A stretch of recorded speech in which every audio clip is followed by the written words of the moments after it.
శ్రీకృష్ణుడు బోధించినటువంటి భగవద్గీతలోని మొదటి అధ్యాయం గురించి పూర్తిగా తెలుసుకుందాము. ముందుగా భగవద్గీతలో మొత్తం 18 అధ్యాయాలను 700 శ్లోకాలను వివరించడం జరిగింది.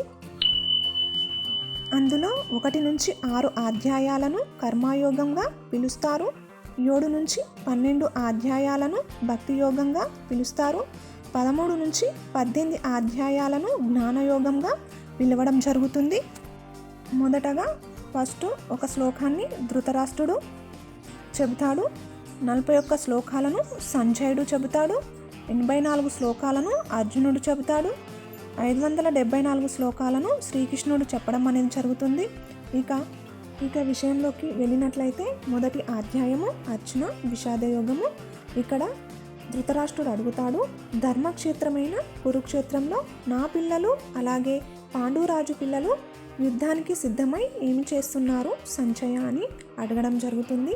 దానికి సమాధానంగా సంజయుడు ధృతరాష్ట్రుడితో ఇలా చెప్తాడు. ఇక్కడ సంజయుడు అంటే ధృతరాష్ట్రుడి యొక్క కార్యదర్శి అంటే మంత్రి. వ్యూహాకారంలో ఉన్న పాండవుల సైన్యాన్ని చూసి గురువైన ద్రోణాచార్యుని దగ్గరకు వెళ్ళి, నీ కుమారుడగు దుర్యోధనుడు అతనితో ఇలా మాట్లాడుతున్నాడు అని ఇక్కడ సంజయుడు అంటున్నాడు. ఓ ఆచార్య, దుష్టదుమ్నుడి చేత వ్యూహాకారంగా ఉంచిన పాండవుల మహాసైన్యాన్ని చూడండి. ఈ పాండవ సేనలో భీమార్జునులతో సహా గొప్ప అస్త్ర విద్య నిపుణులు ధైర్యవంతులు ఎందరో ఉన్నారు. వారిలో యుయుధానుడు, విరాటుడు, ద్రుపదుడు, దృష్టకేతువు, చకీతానుడు, కాశీరాజు, పురుజిత్తు, శైంబుడు, యుధామన్యుడు, ఉత్తమోజుడు, అభిమన్యుడు వీరంతా కూడా పాండవుల యొక్క గెలుపు కోసం తమ ప్రాణాలను సైతం ఇవ్వగలిగే మహాశక్తివంతులైనటువంటి మహాయోధులు అని ఇక్కడ దుర్యోధనుడు తన యొక్క గురువగు ద్రోణాచార్యునితో ఆ యుద్ధ భూమిలో చెప్పడం జరుగుతుంది. మొదటగా ఇక్కడ ఒకటి తెలుసుకున్నట్లయితే, తన తండ్రి ధృతరాష్ట్రుడు తన యొక్క కుమారులు యుద్ధంలో గెలవాలి అనే భావనతో పాండవులను వేరుపరిచి తన యొక్క స్వార్థ బుద్ధిని చూపించాడు.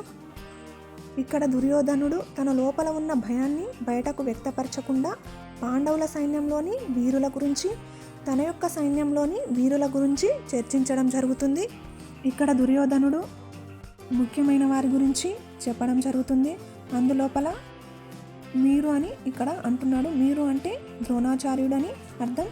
అంతేకాకుండా భీష్ముడు, కర్ణుడు, కృపాచార్యుడు, అశ్వత్థాముడు, వికర్ణుడు, భూరిశిరవుడు ఎందరో వీరులు వివిధ ఆయుధాలతో యుద్ధానికి సిద్ధంగా ఉన్నారని ఇక్కడ ద్రోణాచార్యుడు అంటున్నాడు. అంతేకాకుండా మన సైన్యంలో అంతా భీష్ముని చేత రక్షింపబడుతూ పరిమితులు లేకుండా ఉంది. ఇంకొక పక్క భీష్ముని ముందు గడ్డిపోచ లాంటి అల్ప అనుభవం కలిగిన భీమునిచే రక్షింపబడే పాండవుల సైన్యం పరిమితంగా ఉన్నది అని ఇక్కడ దుర్యోధనుడు పేర్కొనడం జరుగుతుంది. దుర్యోధనుడు ఎల్లప్పుడూ భీముని పట్ల అసూయతో ఉండేవాడు. ఎందుకంటే తాను మరణించవలసి వస్తే కేవలం భీముని చేతనే సంహరించబడతానని అతనికి బాగా తెలుసు. కానీ అదే సమయంలో అతడు ఎంతో జ్ఞానాన్ని కలిగినటువంటి భీష్ముని సన్నిధిలో ఉన్న కారణంగా అతడికి విజయం తప్పకుండా వర్తిస్తుందని ఎంతో ధైర్యంతో ఉన్నాడు. యుద్ధంలో తాను విజయం సాధించమనేది అతని తుది అభిప్రాయం. ఇక మీ స్థానాల్లో మీరుండి భీష్ముడిని కాపాడాలి అని ఈ విధంగా అంటూ ఉన్న దుర్యోధనుడికి ఇంకా ఆనందాన్ని కలిగించడానికి ముసలివాడైన భీష్ముడు శంఖాన్ని పూరించడం జరుగుతుంది. కౌరవ వీరుల శంఖం మరియు భేరి హోరెత్తె ధ్వనులతో దిక్కులు దద్దరిల్లడం జరుగుతుంది. తర్వాత శ్వేత అశ్వాల అంటే తెల్ల గుర్రాల మహారథంలో ఉన్న కృష్ణార్జునులు వారి శంఖాలను కూడా పూరిస్తారు. శ్రీకృష్ణుడు పంచజన్యాన్ని పూరించగా పంచపాండవులైన అర్జునుడు దేవదత్తాన్ని, భీముడు పౌండ్రమును, ధర్మరాజు అనంత విజయాన్ని, నకులుడు నుఘోషాన్ని, సహదేవుడు మణిపుష్పకం అనే శంఖాలను పూరిస్తారు. పాండవుల శంఖధ్వనికి భూమి ఆకాశాలు దద్దరిల్లడం జరుగుతుంది. ఆ ధ్వనికి దుర్యోధనుడి యొక్క గుండెలో భయంకరమైన భయం మొదలవుతుంది. ఇక ఇరు సైన్యాలు ఆయుధాలతో సిద్ధమవుతుండగా అర్జునుడు కౌరవులను చూసి ధనస్సు చేతపట్టి శ్రీకృష్ణునితో ఇలా అంటాడు, ఓ కృష్ణ, నేను ఎవరితో పోరాడాల్సి వస్తుందో బాగా చూడడానికి ఇరుసేనల మధ్య సరైన ప్రదేశంలో రథాన్ని నిలుపు. వక్రబుద్ధి ఉన్న దుర్యోధనుడి సంతోషం కోసం ఎవరెవరు వచ్చారో చూస్తాను అని అర్జునుడు శ్రీకృష్ణుడితో అంటాడు. ఇక శ్రీకృష్ణుడు తన యొక్క మిత్రుడైనటువంటి అర్జునుడి సందేశాన్ని మన్నించి 2 సేనల మధ్య రథాన్ని ఆపడం అనేది జరుగుతుంది. యుద్ధ భూమిలో అర్జునుడు 2 సేనల్లో ఉన్న తన తండ్రులను, తాతలను, గురువులను, మామలను, మేనమామలను, అన్నదమ్ములను, కొడుకులను, మనవళ్లను, స్నేహితులను చూసి చాలా దుఃఖించడం జరుగుతుంది.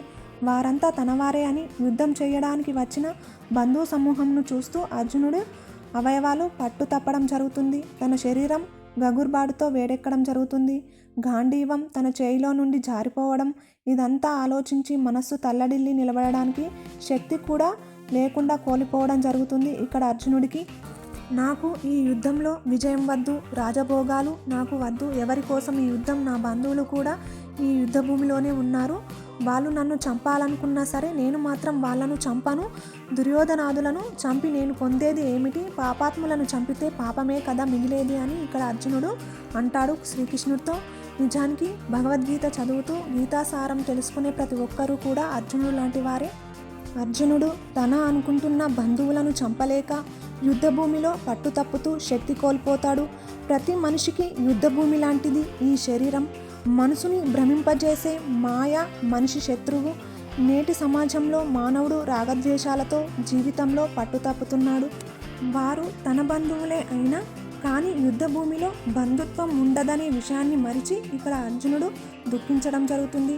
నిజానికి అర్జునునిలాగా దుర్యోధనుడు కూడా అందరూ మన బంధువులే అనుకుంటే ఈ యుద్ధం జరిగేదే కాదు. అర్జునుడు పాపాత్ములను చంపితే పాపమే వస్తుంది అని పొరపడడం జరుగుతుంది. పాముకి పాలు పోసి పెంచితే దానివల్ల మరిన్ని పాములు పుట్టే అవకాశం ఉంది. అగ్గికి అజ్యం పోస్తే అది ఇంకా మండుతుంది. అదే పాముని చంపితే దాని నుండి మరో పాము రాదు. అగ్గిపై నీళ్లు పోస్తే చల్లారుతుంది కానీ అగ్గి రాదు. అలాగే పాపాన్ని చంపితే మనకి పాపం రాదు. నీకు వచ్చే మంచి చెడు వాటిని నీవేలా చేస్తున్నావనే దానిపై పాపపుణ్యం ఆధారపడి ఉంటుంది. ప్రతి మనిషిలో అంతర్విషాద రోగం ఉంటుంది. అది తెలుసుకోలేడు. ఒకవేళ తెలుసుకునే ప్రయత్నం చేస్తే తనలోనే పుడుతుంది భగవద్గీత. 1వ శ్లోకం నుండి 37వ శ్లోకం వరకు గల భావాల ఆధారంగా చెప్పడం జరిగింది. మిగతా శ్లోకాల యొక్క పూర్తి అర్థము మరొక వీడియో లోపల తెలుసుకుందాము. ఈ వీడియో నచ్చినట్లయితే లైక్ చేయండి, షేర్ చేయండి, సబ్స్క్రైబ్ చేసుకోవడం మర్చిపోకండి, కామెంట్ చేయండి.